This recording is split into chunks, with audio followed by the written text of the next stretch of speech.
ആ മഞ്ജു പറയടി. എടി എടി ഞാൻ നിന്നെ വിളിച്ചത്.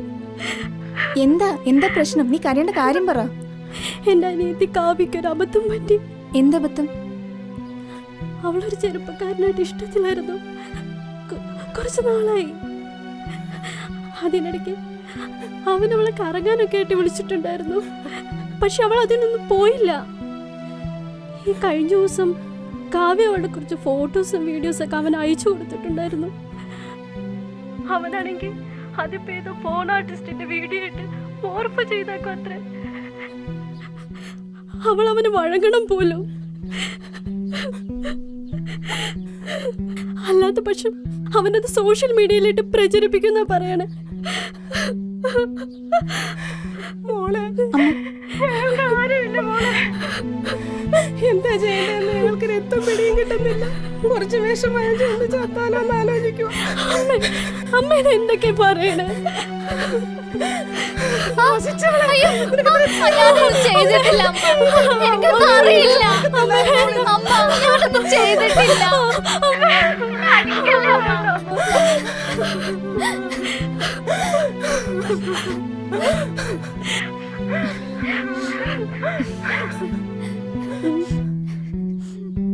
നിങ്ങൾ പോലീസിൽ പറഞ്ഞില്ലേ?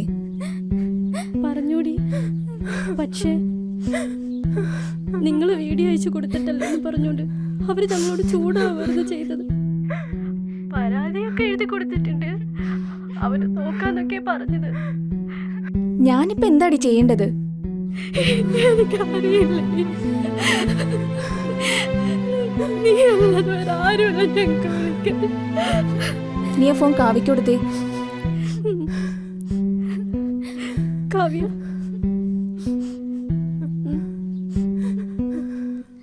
ഹലോ ചേച്ചി. എന്താടി അവന്റെ പേര്? ആദർശ് രാമചന്ദ്രൻ.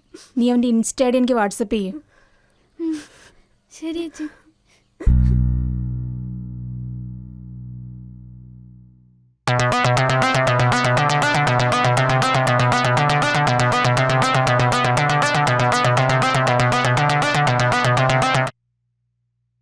ഹലോ മാഡം, എന്താണ് പതിവില്ലാണ്ടൊരു വിളിയൊക്കെ?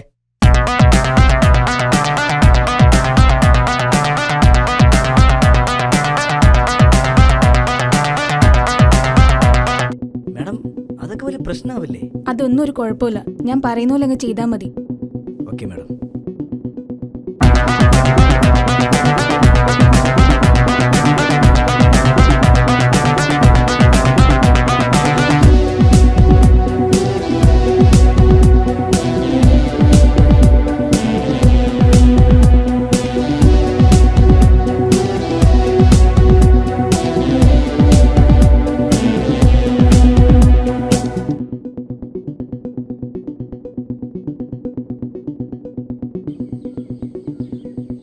ഹലോ ചേച്ചി.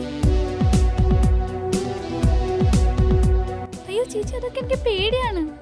ഇടി പുല്ലേ, നിന്റെയൊക്കെ കുത്തിക്കഴുപ്പിന്റെ ഫലം ഇപ്പീ അനുഭവിക്കുന്നത്. മര്യാദയ്ക്ക് ഞാൻ പറഞ്ഞു കേട്ടോളാം, മനസ്സിലായോ? ശരി ചേച്ചി.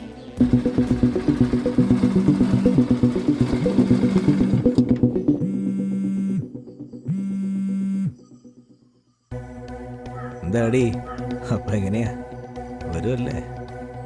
ഞാൻ നിന്റെ കാല് പിടിക്കാം. എന്റെ ജീവിതം നീ നശിപ്പിക്കരുത്.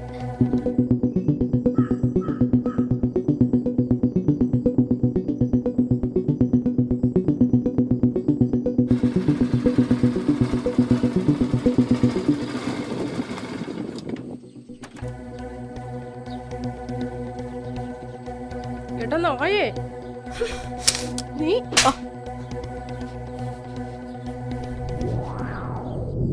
എന്താടി, അപ്പൊ എങ്ങനെയാ, വരുമല്ലേ? ഞാൻ നിന്റെ കാല് പിടിക്കാം. എന്റെ ജീവിതം നീ നശിപ്പിക്കരുത്. ദയവ് ചെയ്ത് നീ അതെല്ലാം ഡിലീറ്റ് ചെയ്യണം. നശിപ്പിക്കട്ടെ, പക്ഷേ നീ എന്താടി കരുതിയേ ഇതിന്റെ ആദ്യത്തെ സംഭവം? എടി, അവളുമാർക്കുള്ളതുപോലെ തന്നെ നിനക്കുള്ളൂ. നീ എന്തിനാ വലിയ ശീലാവധി കളിക്കണേ? എടി നിർത്തടാ. നീ എന്താടാ പെണ്ണിനെ കുറിച്ച് വിചാരിച്ചത്? നിന്നെ പോലുള്ളവന്മാരുടെ വികാരം തീർക്കാനുള്ള യന്ത്രമാണെന്നോ? എന്നാലേ നിനക്ക് തെറ്റി. അല്ല, നീ എന്താടാ എന്നോട് പറഞ്ഞത്? എന്റെ വീഡിയോ നീ സോഷ്യൽ മീഡിയയിൽ പ്രചരിപ്പിക്കുന്നു.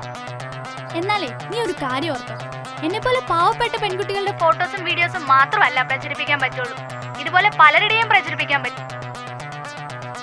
നിന്നോട് അവസാനമായിട്ട് ഞാനൊരു കാര്യം പറയാം. ഇന്ന് വൈകിട്ട് 5 മണിക്കുള്ളിൽ നിന്റെ ഫോണുമായി നീ എന്റെ വീട്ടിൽ എത്തിയില്ലെങ്കിൽ ഞാനൊരു ഫോട്ടോ അങ്ങ് വാട്സപ്പ് ചെയ്തിട്ടുണ്ട്. അത് ഞാനും അങ്ങ് പ്രചരിപ്പിക്കും. മോർഫ് ചെയ്ത നിന്റെ അമ്മയുടെ ഫോട്ടോ. ആ വേദന നീയും കൂടെ ഒന്ന് അറിയും.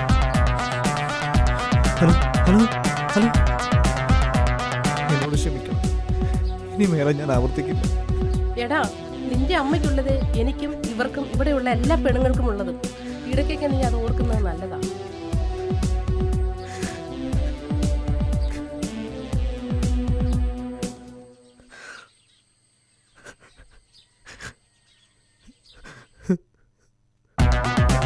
എന്തൊക്കെ കണ്ടാലും കേട്ടാലും പഠിക്കാത്ത ചില കൗമാരങ്ങൾ നമുക്കിടയിലുണ്ട്. അത്തരത്തിലുള്ള ഞരമ്പ് രോഗികൾ, അതാണായാലും പെണ്ണായാലും കൊടുക്കണ്ടേ നല്ലൊരു 8ന്റെ പണി.